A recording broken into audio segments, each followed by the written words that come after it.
Congratulations to a class of graduates so remarkable that we had to show you off to the 42nd President of the United States.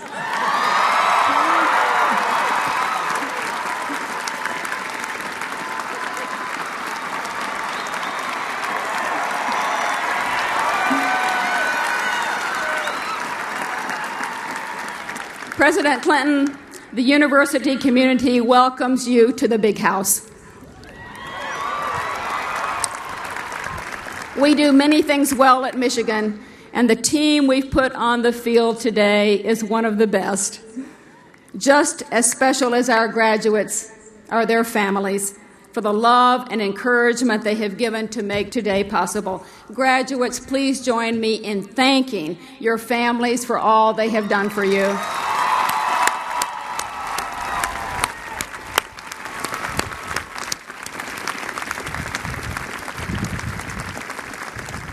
I'd like to begin this morning with the story of two boys, born some 500 miles and 33 years apart, but with common bonds between them.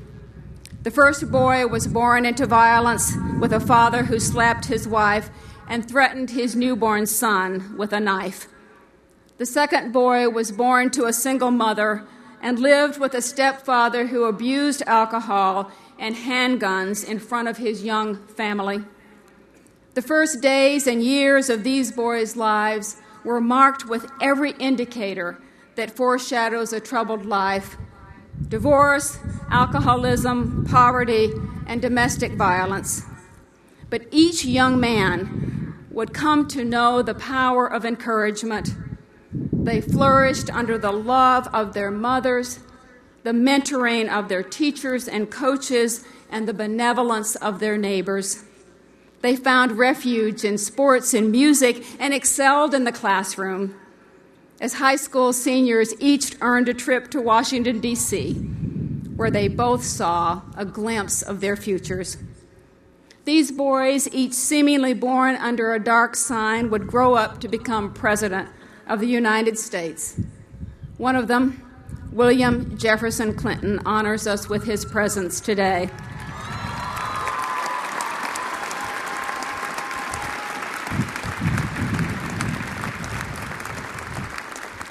And the other honored our university for decades by being our most famous alumnus and our most dedicated public servant, President Gerald R. Ford.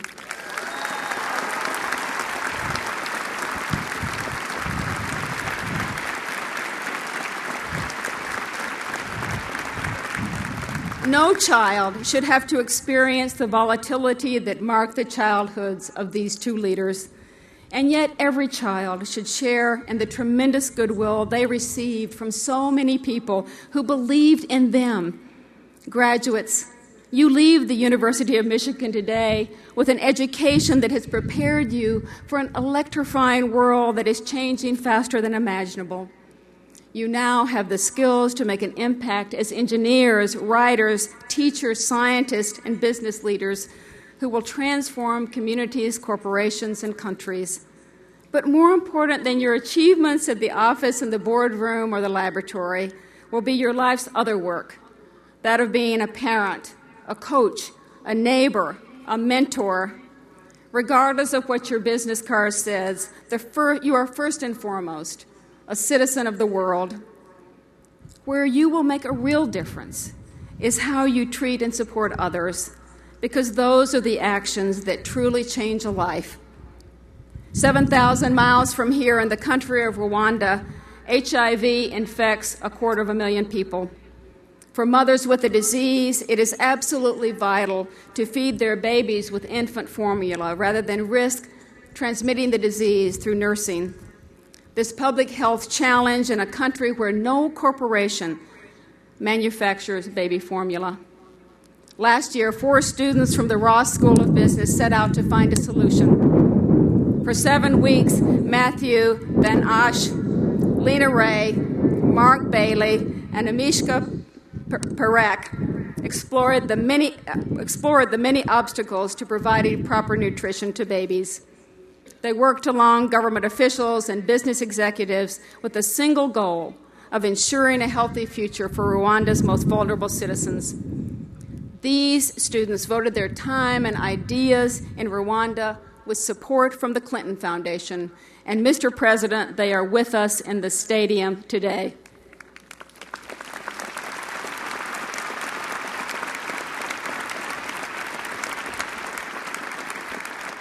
Two generations have passed since John F. Kennedy stood on the steps of the Michigan Union and energized students with his concept of the Peace Corps.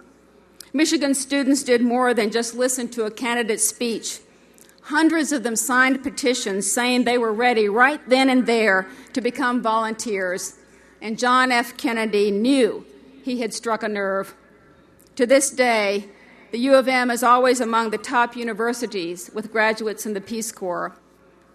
Bill Clinton's legacy as president will be written by tomorrow's historians.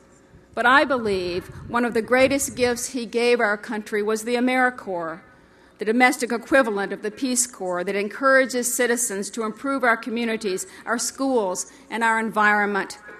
I am proud that the first director of AmeriCorps was Eli Siegel, a U of M alumnus, and that over the years, Michigan students have devoted nearly 476,000 hours, an amazing 54 years, to AmeriCorps.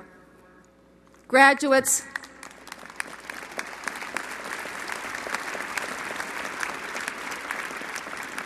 when you applied to become a U of M student, it was important that you demonstrate your commitment to community service.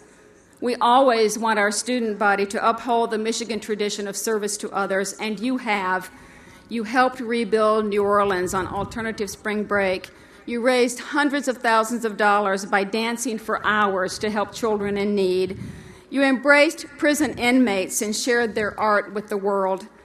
As you prepare to leave Ann Arbor, please don't pack away your service work in the same box with your textbooks and faded U of M T-shirts. Take the leadership that is the Michigan education and share it with those around you. Becoming engaged doesn't require that you travel around the world to Rwanda. Becoming engaged means voting. It means tutoring a second grader, becoming a big brother, delivering meals to senior citizens. Being an engaged citizen also means a better life for you. Research has shown the positive benefits of giving back. If you want to live longer, start volunteering tomorrow. Years from now, when you look at your Michigan diploma, reflect on the fact that the president who created AmeriCorps and founded the Clinton Foundation delivered your commencement address.